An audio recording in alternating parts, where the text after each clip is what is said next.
Selamat pagi, salam sejahtera. Isu hangat pagi ini, Tajudin letak jawatan, sohor kini. Berita sepenuhnya. Tanda pagar Tajudin letak jawatan, sohor kini di Twitter pagi ini. Dengan sejumlah lebih 7,000, Ciapan telah menggunakan tanda pagar itu. Sejak semalam, pengguna Twitter dilihat mengecam pengerusi Prasarana Malaysia Berhad, Prasarana, Datuk Seri Tajudin Abdul Rahman susulan sidang medianya berkenan nahas membabitkan dua tren transit aliran ringan LRT kemarin.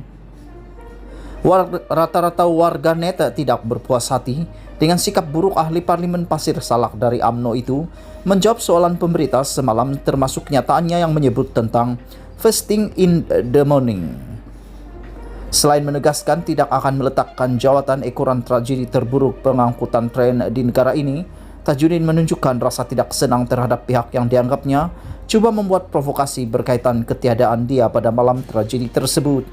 Bila kita mengaku pemimpin Melayu Islam, akhlak kena bagus, ciap pengguna Twitter John Baker.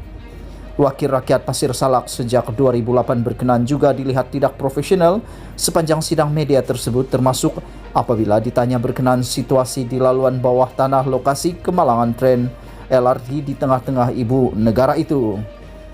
Dia boleh ketawa ketika menjawab soalan pemberita ketika nahas paling teruk dialami LRT sejak lebih 20 tahun beroperasi itu telah menyebabkan 47 penumpang parah, manakala 166 cedera ringan.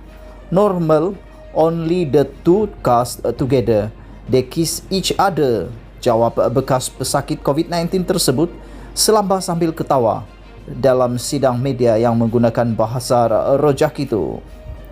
Ada yang turut membandingkan latar belakang Tajudin yang pernah dipecat oleh Majlis Tertinggi UMNO kerana disyaki terbabit dalam plotik wang RM6 juta untuk jawatan Ketua Bahagian Pasir Salak dengan pengerusi prasarana terdahulu bekas Hakim Besar Malaya Tan Sri Zahara Ibrahim yang dilantik ketika Kerajaan Pakatan Harapan PH.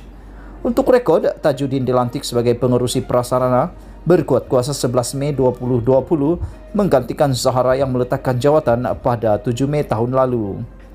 Cara Tajudin menjawab soalan pemberita asing dari agensi Phoenix TV China yang bertanyakan mengenai kebimbangan akan kemungkinan terdapat pesakit COVID-19 turut menjadi mangsa kemalangan tren LRT juga dilihat menjengkelkan. Bahkan selesai sidang media, Tajudin bertanyakan kepada wartawan itu berasal dari mana. No wonder lah, balas Tajudin ringkas selepas pemberita itu menjawab dia berasal dari China. Pengguna Twitter Hazri menyifatkan hal tersebut sebagai memalukan negara dan situasi sama seperti itulah yang wujud untuk semua ahli parlimen yang dilantik dalam syarikat-syarikat berkaitan kerajaan GLC. Tidak kurang juga yang secara sinis menganggap Tajudin berada di bawah pengaruh alkohol. Dia mengingatkan saya pada pakcik saya yang mabuk, kata Murli. Tajudin yang berasal dari kampung Gajah Perak merupakan graduan sarjana muda kepujian dari Universiti Malaya UM dan memulakan kerjaya politik dalam Perkhidmatan Awam pada 1972. Dikenali sebagai ahli Dewan Rakyat dari UMNO yang kerap berperang mulut dengan sidang parlimen, dia turut pernah menjadi pengerusi jualan di Cycle and Carriage Sdn Berhad, iaitu pemegang franchise dan pengedar tunggal kereta buatan Mitsubishi Moto. Tajudin juga pengasas dan peneraju sebuah kumpulan otomotif yang terbabit dalam pengimportan, pemasangan serta pengedaran kereta penumpang dan komersil Mitsubishi dan Isuzu. Tajudin adalah pengarah urusan United Assembly Services Sdn Berhad, United Straits Fuso Sdn Berhad, Automotive Corporation Sdn Berhad dan United Cycle Sdn Berhad. Di samping industri otomotif, Tajudin juga terbabit dalam pembangunan hartanah dan pendidikan tinggi swasta.